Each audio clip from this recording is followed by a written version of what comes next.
लोगों को राशन दे रहे हैं। बताइए, 80 करोड़ लोगों को गरीब बना दिया इन्होंने। किसी के घर में नौकरी रोजगार नहीं। इसलिए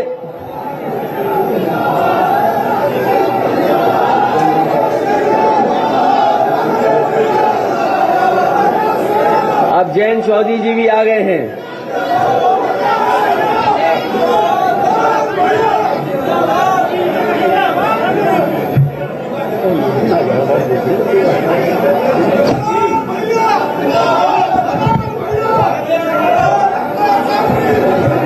तो इसलिए मैंने शुरू कर दिया।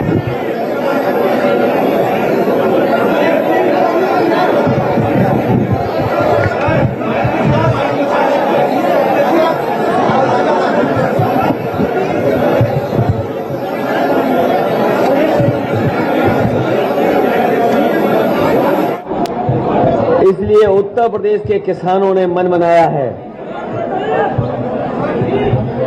उत्तर प्रदेश के किसानों ने मन बनाया है।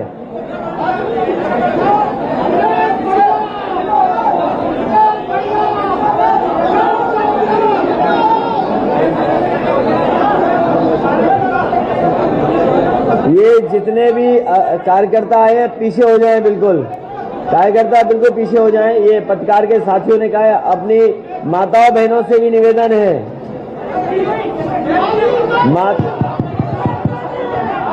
अपनी ये माताओं बहनों से भी निवेदन है।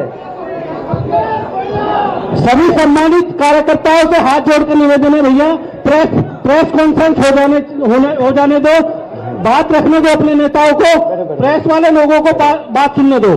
प्लीज कृपया माहौल बनाए रखो।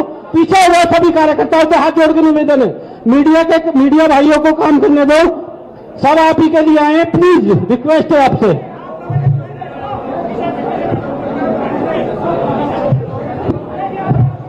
अब शुरू कर सकते हैं, हम लोग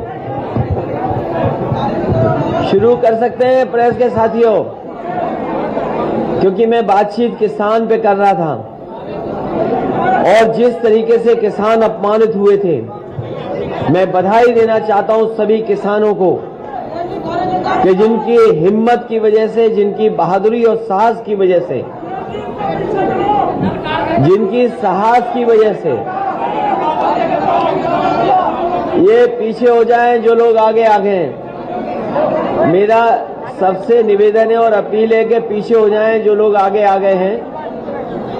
ये मुश्किल इस जमाने में ये है कि मोबाइल पाने के बाद सब रिपोर्टर बन गए हैं। जितना ये कैमरे लाइव कर रहे हैं, उतने ही ये जिनके हाथ में मोबाइल है वो लाइव करना चाहते। अरे भाई, तुम क्यों लाइव कर रहे? तुम्हारा कौन देखेगा? तुम्हारा तो केवल तुम्हारे घर वाले, दोस्त, परिचय वाले वही देखेंगे। अगर प्रेस के साथी लाइव करेंगे तो सब लोग देखेंगे। इसलिए जो नए पत्रकार बने हैं, मोबाइल पत्रकार,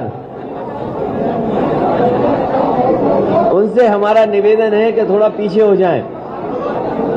किसानों के आंदोलन ने भारतीय जनता पार्टी को झुकने के लिए मजबूर कर दिया और अंततः भारतीय जनता पार्टी को तीनों काले कानून वापस लेने पड़ गए।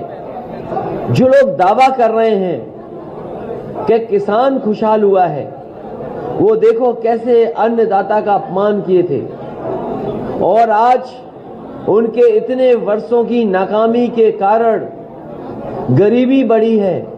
दुनिया के जितने भी सर्वेक्षण हो रहे हैं या जो आंकड़े आ रहे हैं, हमारा देश गरीब होता चला जा रहा है, गरीबी की संख्या बढ़ रही है।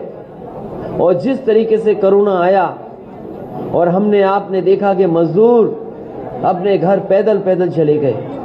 ये सरकार चाहती तो सबको घर पहुंचा सकती थी, लेकिन इस सरकार ने किसानों को मजबूर किया, मजदूरों को मजबूर किया। और आपने देखा इसी शहर से न जाने कितने मजदूर गए होंगे जो घर अपने पहुंच गए। बहुत सारे ऐसे मजदूर थे जो अपने घर नहीं पहुंच पाए, उनकी जान चली गई एक्सीडेंट की वजह से, या हार्ट अटैक हुआ, या गंभीर बीमारी थी जिसके कारण वो घर नहीं पहुंच पाए। 90 से ज्यादा मजदूरों की जान गई उत्तर प्रदेश में। लेकिन भारतीय जनता पार्टी ने एक भी मजदूर की मदद नहीं की थी। अगर किसी ने मदद की थी तो यही समाजवादी पार्टी और आरएलडी के लोगों ने आगे आकर के मदद की और समाजवादी पार्टी ने 90 के 90 मजदूरों को 1-1 लाख रुपया उनके घर पे पहुंचाने का काम किया। हम लोगों ने वो समय भी देखा जहां पर एक गर्भवती महिला नासिक और महाराष्ट्र से चल करके आई थी, उसके बेटी पैदा हुई, 3 घंटे वो इंतजार की और उसके बाद फिर वो पैदल पैदल अपने घर पहुंच गई। कोई सरकार ने मदद नहीं की। मैं आपको कह सकता हूं, समाजवादियों की सरकार होती तो चाहे हमें जिला अधिकारी की गाड़ी से उस मां को घर पहुंचाना पड़ता, समाजवादी लोग और समाजवादी सरकार में वो मां जिला अधिकारी की गाड़ी से वो घर पहुंचती। लेकिन इस सरकार ने गर्भवती मां को वैसे ही हाल पे छोड़ दिया और पैदल पैदल घर पहुंची। किसान जब आंदोलन पर बैठा, बोर्डर लगा दिए गए, कील लगा दी गई, बॉर्डर सील कर दिया गया।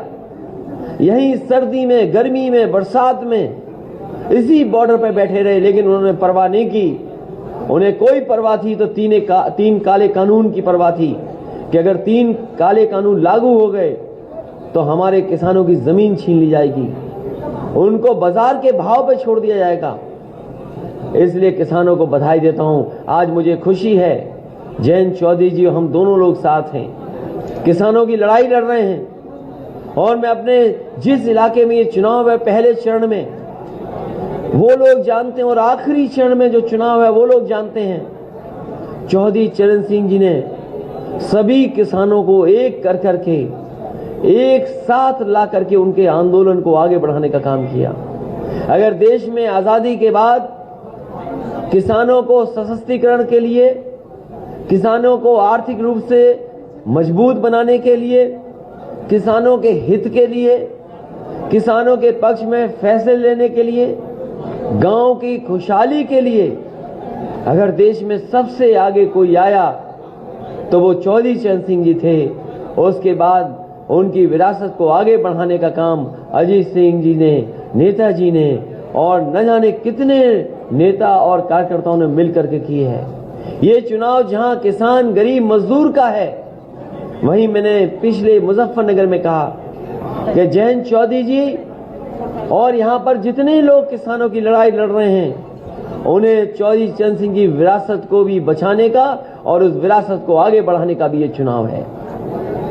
मुझे खुशी है इस बात की कि जनता का समर्थन मिल रहा है और जनता का समर्थन से घबराई हुई भारतीय जनता पार्टी गली गली घूम रही है।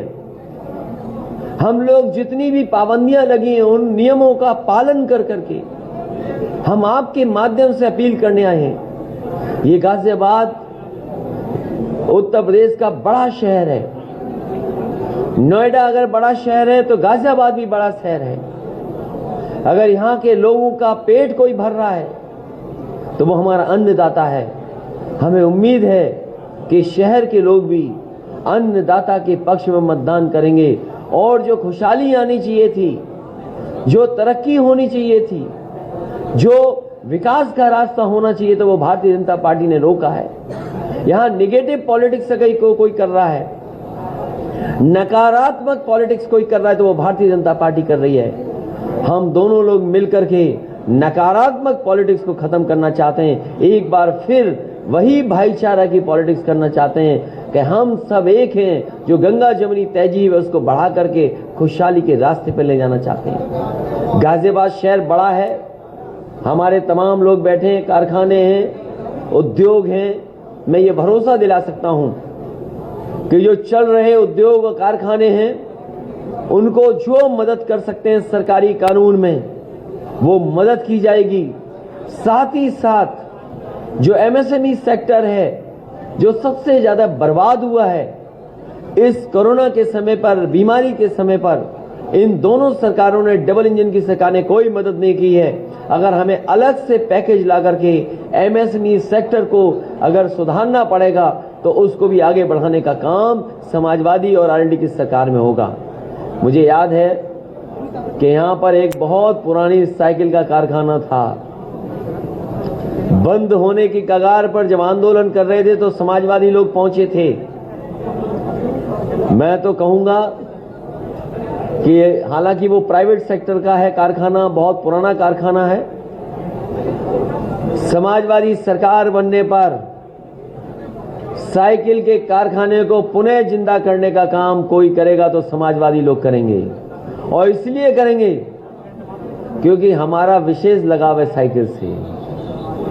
जिस पार्टी का चुनाव चिन्ह साइकिल हो तो वो साइकिल के कारखाने को शुरू करने के लिए अगर कोई बड़ा पैकेज भी देना पड़ेगा तो देने का काम करेंगे, क्योंकि साइकिल के कारखाने से न जाने कितने और छोटे छोटे कारखाने जुड़े हैं, और उन कारखानों में न जाने कितने लोग हैं जिन्हें मजदूरी मिल रही है, काम मिल रहा है, रोजगार मिल रहा है। हमारा स्वार्थ, हमारा लालच ये है कि हम लोगों को रोजगार और नौकरी दे दें। अगर रोजगार और नौकरी के लिए हमें कोई बड़ा पैकेज भी देना पड़ेगा तो समाजवादी सरकार पीछे नहीं हटेगी, ऐसे कारखाने उद्योग को सहयोग करने का काम करेंगे। क्योंकि मैं पोटली लेके चलता हूं, एक लाल वाली, मैंने पहले दिखा दी थी, लेकिन मैंने ये कहा था कि हम और जयंत चौधरी जी जब दोनों आएंगे तो हमारे दोनों के हाथ में पोटली होगी। ये अन्न संकल्प के लिए हम पोटली लेके चलते हैं। यही अन्न है जो हमें और आपको जिंदा रखता है। किसान जो हमें पेट भरता है और कपड़े दे पहनाता है, उसके हक में हम दोनों लोग लगातार इसी तरह से संकल्प करते रहेंगे और लड़ाई लड़ते रहेंगे जब तक भारतीय जनता पार्टी को हटा न लें और उत्तर प्रदेश से सफाया न कर दें। अगर हमारे पत्रकार साथी आप लोग भी कोई अन्य संकल्प लेना चाहें तो पीछे नहीं हटना। आप लोग भी हमारे साथ किसानों की लड़ाई लड़ने के लिए आगे आएं। और मैं कहता हूं, इस गाजीपुर बॉर्डर से और उस गाजीपुर बॉर्डर तक भारतीय जनता पार्टी का सफाया होगा। इसीलिए ये दोनों गठबंधन के लोग ऐतिहासिक जीत हासिल करने जा रहे हैं।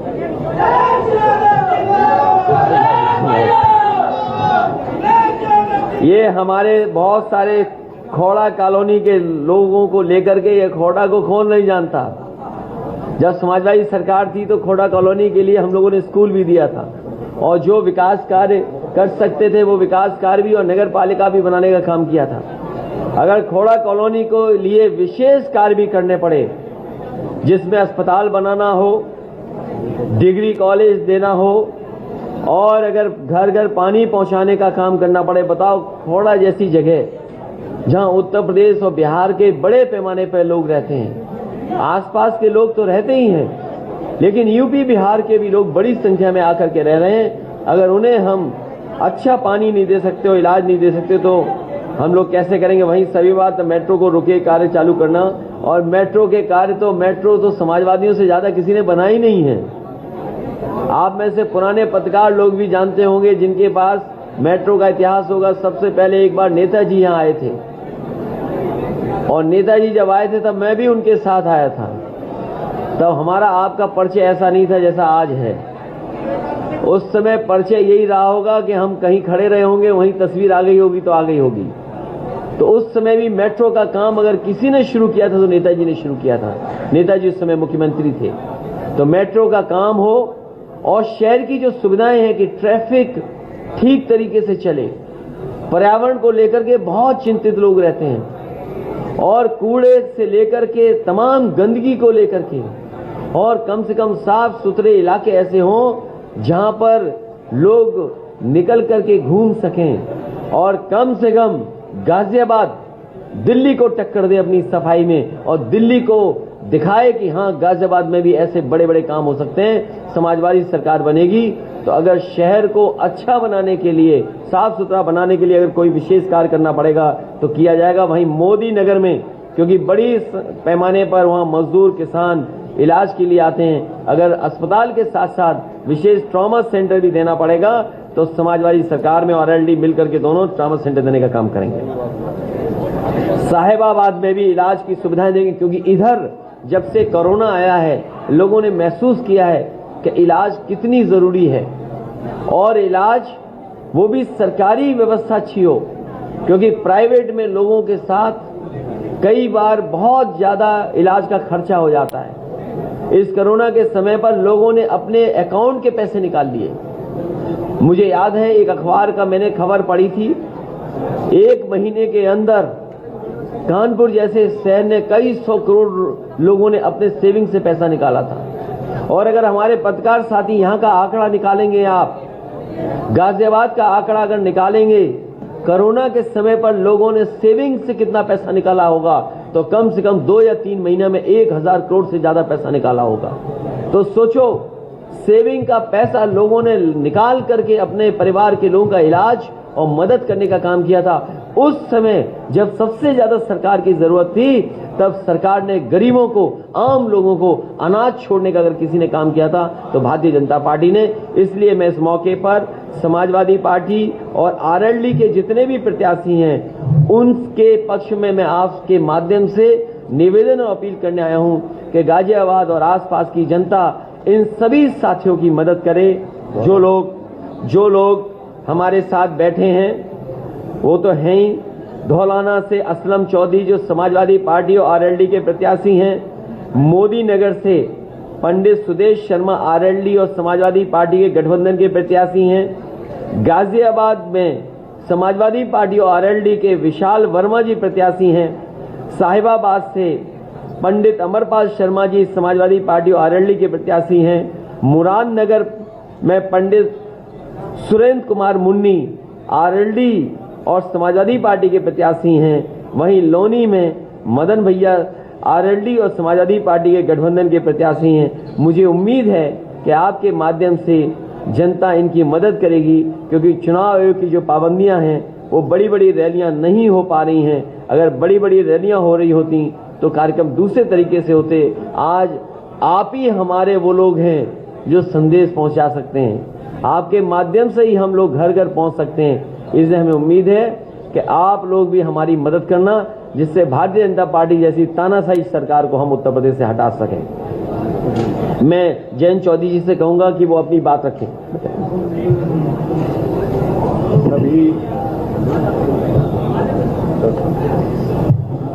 सभी पत्रकार बंधुओं को नमस्कार। समाजवादी पार्टी के राष्ट्रीय अध्यक्ष अखिलेश यादव जी, सभी हमारे दोनों पार्टियों के वरिष्ठ नेतागण और उम्मीदवार जो गठबंधन के चेहरा हैं, जो इस क्षेत्र में बहुत उम्मीद के साथ मतदाताओं तक अपनी बात पहुंचा रहे हैं और आपका आशीर्वाद चाहते हैं। अखिलेश जी ने काफी बात कही और बिल्कुल शुरुआत उन्होंने किसानों से की। मैं आप सबके माध्यम से देश तक ये संदेश देना चाहता हूं। आज 29 जनवरी है और जो बीती रात है 28 जनवरी की रात, जो 1 साल पहले यहीं से कुछ दूर गाजीपुर बॉर्डर पे जो कुछ भी किसानों ने देखा और सहन किया, वह उनका अपमान नहीं था। वे देश में, गांवों में रहने वाले, खेत खलियान में मेहनत कर रहे हर एक किसान और मजदूर का अपमान था। हमें उस अहंकार को चूर करना है और वो पीड़ा, वह दर्द आज भी जिंदा है। कानून वापस हुए हैं, लेकिन जिस तरीके से लखीमपुर में किसानों को कुचला और जो तैयारी 28 जनवरी की शाम को सरकार और सरकारी गुंडों ने कर रखी थी, यहीं लोनी के भारतीय जनता पार्टी के विधायक की जो मंशा थी, कोई भी किसान बिरादरी से आने वाला व्यक्ति उस बात को भुला नहीं पाया। और उन क्षणों में जो भावुकता थी किसान नेताओं की, जो भावुकता थी स्वर्गीय चौधरी अजीत सिंह जी की, और जिस तरह से उन्होंने किसान आंदोलन के प्रति अपना समर्थन जाहिर किया और हम सबको आशीर्वाद दिया, वे ताकत और हिम्मत उन्होंने दी कि किसानों, तुम अकेले नहीं हो, तुम न्याय की आवाज हो, तुम्हारी आवाज मैं बुलंद करूंगा। उनके वो बोल हमारे देश के राजनीतिक इतिहास में, किसान आंदोलन के इतिहास में स्वर्ण अक्षरों से लिखे जाएंगे। और इसलिए ये चुनाव, ये फैसला मतदाताओं को करना है। एक तरफ वो सरकार है जो किसानों को दबाना चाहती है, जहां कोई सुनवाई नहीं होती, जहां कोई वादा पूरा नहीं होता, युवाओं को तय करना है। एक तरफ वो लोग हैं जो आपको पीटते हैं, लाठी चलाते हैं, नौकरी से आपको वंचित रखते हैं, और दूसरी तरफ अखिलेश जी का विजन है, आरएलडी और समाजवादी पार्टी का प्रयास है। हमें मुकाबला झूठ से करना है, अफवाह फैलाने वाले लोगों से करना है, नफरत फैलाने वाले लोगों से करना है। जिन्ना की बात, औरंगजेब की बात, इन बातों से उत्तर प्रदेश की जनता से का कोई लेना देना नहीं। हम नौकरी और विकास की भाषा बोलने वाले लोग हैं, पढ़े लिखे लोग हैं, तरक्की चाहते हैं, तरक्की की भाषा बोलेंगे। और जैसा अखिलेश जी ने कहा, गाजियाबाद तो इतना बड़ा अर्बन सेंटर है, यहां लोग रोजगार की उम्मीद लेकर आते हैं, अपने परिवारों के पालन पोषण के लिए भरपूर प्रयास करते हैं। यहां की जो आधारिक संरचना होनी चाहिए, जब हमारी विजन वाली सरकार बनेगी, तब गाजियाबाद की उम्मीदों पर हम लोग बहुत गंभीर रूप से काम करेंगे। योगी जी ने कहा कि गड्ढा मुक्त सड़कें, गाजियाबाद के आप सबसे पॉश कॉलोनी में चले जाएंगे, मेन रोड पर चले जाएंगे तो आपको गड्ढे मिलेंगे, गड्ढे मिलेंगे। आपकी गाड़ी की पूरी जो है क्वालिटी कंट्रोल टेस्ट 100 मीटर की यात्रा में हो जाता है। तो हमारी घोषणाएं सच्ची होंगी, गड्ढा मुक्त सड़कें देनी है और झूठ मुक्त सरकार देनी है। मैं आप सबके माध्यम से प्रार्थना करता हूं कि इन्हीं बातों को लेकर आप लोग हमारे पक्ष में मतदान करें। समाजवादी पार्टी और राष्ट्रीय लोकदल के सभी उम्मीदवार आपके सामने हैं, और फिर मौका दें अखिलेश जी को कि वे जो उनके उत्तर प्रदेश को आगे ले जाने वाली जो सोच है, वे उसको पूरा अमला जमला पहनाएं और जमीन तक उस सोच को पहुंचाएं। धन्यवाद। अभी दो महत्वपूर्ण चीजें कहते फिर बोल लेना, 2-3, क्योंकि लगातार समाजवादी पार्टी घोषणा पत्र आने से पहले कुछ बातें जनता के बीच में रखना चाहती है, जिस कड़ी में सबसे पहले समाजवादी पार्टी ने तय किया था कि 300 यूनिट की फ्री घरेलू बिजली होगी, किसानों को सिंचाई मुफ्त होगी, लैपटॉप डिस्ट्रीब्यूशन होगा पहले की तरह, और वहीं ये भी फैसला लिया था कि पुरानी पेंशन बहाल होगी। पुरानी पेंशन को लेकर के बहुत सारे संगठन, सरकारी कर्मचारी हमेशा इस बात को कहते रहे, उनकी मांग रही है कि पुरानी पेंशन बहाल हो। समाजवादी पार्टी ने और आरएलडी ने और गठबंधन और समाजवादी पार्टी ने माना है कि सरकार बनने पर पुरानी पेंशन बहाल होगी। उसी कड़ी में समाजवादी कैंटीन एवं किराना स्टोर स्थापित किए जाएंगे, जहां गरीब श्रमिकों, राजगीरों, बेघरों को सब्सिडाइज दरों पर राशन एवं अन्य जरूरी वस्तुएं मिल सकेंगी। और ये बात मैं इसलिए कह रहा हूं कि डॉक्टर राम मनोहर लोहिया ने एक सिद्धांत दिया था कि अगर महंगाई से लड़ना है तो दाम बांधो नीति लागू करनी पड़ेगी।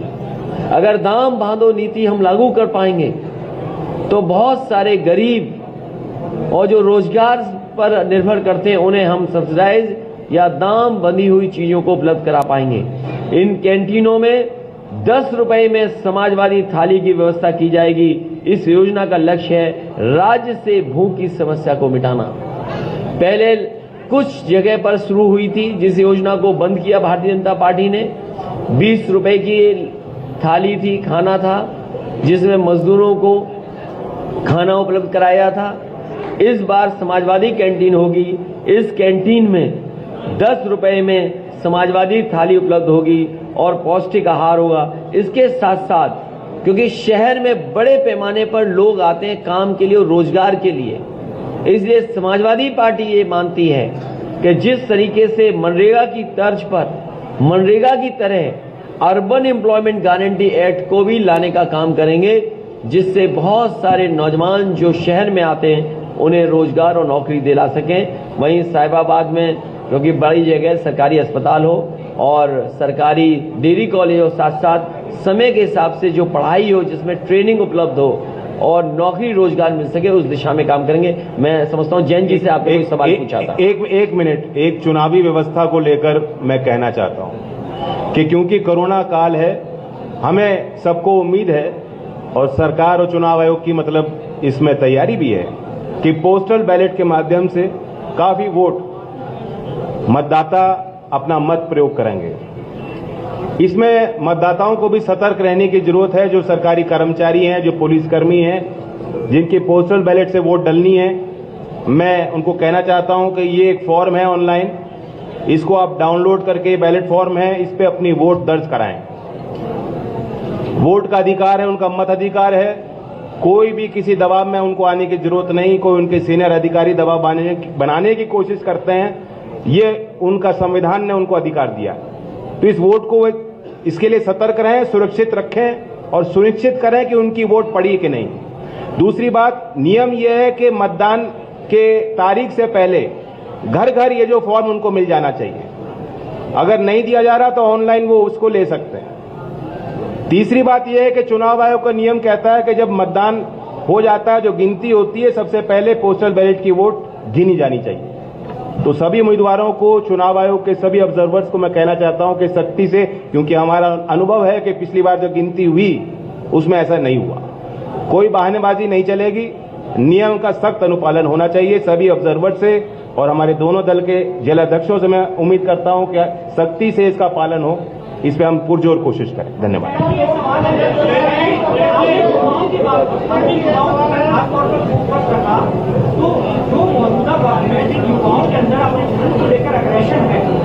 आपकी सरकार आने के बाद उनकी ऊर्जा को किस तरह से इस्तेमाल सही जगह पर किया जाए, आप कैसे सुनिश्चित करेंगे और क्या कदम उठाएंगे? बहुत अच्छा सवाल आपने किया, और ये शायद हमारे सरकार के लिए और सभी सरकारों के लिए सबसे बड़ा सवाल और चुनौती है। सबसे पहले तो कोई वादकारी जाता है, सरकार से कुछ मांग होती है, सामाजिक जन आंदोलन होते हैं, तो हमारी सरकार उन लोगों के साथ ऐसे क्रूरता के साथ व्यवहार नहीं करेगी। पुलिस की लाठी, पुलिस की वर्दी जनता को सुरक्षित रखने के लिए है, ना कि राजधानी में शिक्षक आते हैं, युवा आते हैं, भर्ती को लेकर कोई सवाल करता है तो उन पर लाठी चलाई जाए। ऐसी लाठियां हमारे राज्य में नहीं चली जाएंगी।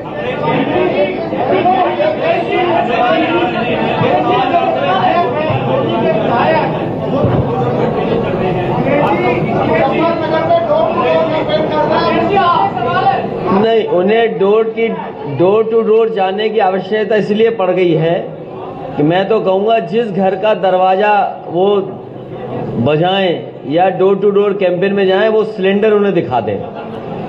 वो जो लाल रंग का सिलेंडर है वो दिखा दें, क्योंकि पोटली पे अन्न संकल्प तो लेंगे नहीं वो, तो कम से कम उन्हें लाल सिलेंडर जरूर दिखाएं कि जिस समय वो सरकार में आए थे उस समय एक सिलेंडर भरवाने की कीमत क्या थी और आज क्या कीमत है।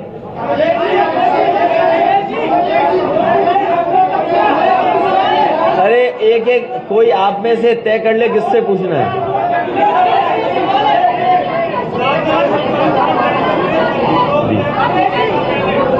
ये पहली बार ऐसा हुआ है कि लोग शमशान से घर पहुंचे। जो लोग शमशान और कब्रिस्तान की बात कर रहे थे, सोचिए भ्रष्टाचार का क्या आलम था कि इतनी बड़ी संख्या में लोगों की जान गई और वो अपने परिवार के दुख में शामिल हुए थे। और सोचिए घर परिवार में कितना दुख बड़ा पहुंचा होगा। और मुझे नहीं लगता कि जिन्होंने इस तरह का काम किया होगा, घटिया काम, उनके खिलाफ कोई कार्रवाई भी हुई हो।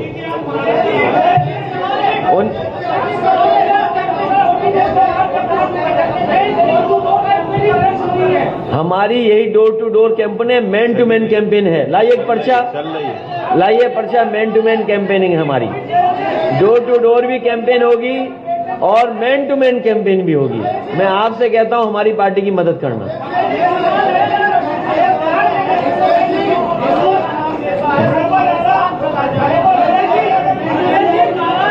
एक एक करके पूछो भाई,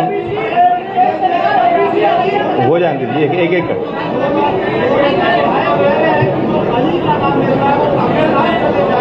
ये कौन पुरानी बातें कह रहे हो आप?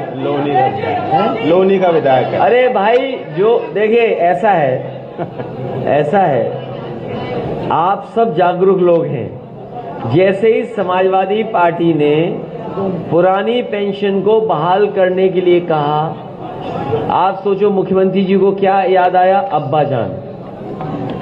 तो भारतीय जनता पार्टी घबराई हुई है और जो पहलवान हार जाता है, आप में से कोई कुश्ती पहलवानी जानते हैं? जो पहलवान हार जाता है तो वो क्या नहीं करता बताओ? कभी काटता है, कभी नोचता है। तो ये लोग पहलवान वो लोग हैं जो हार चुके हैं, जनता ने हराया इनको, किसान हरा रहा है इनको।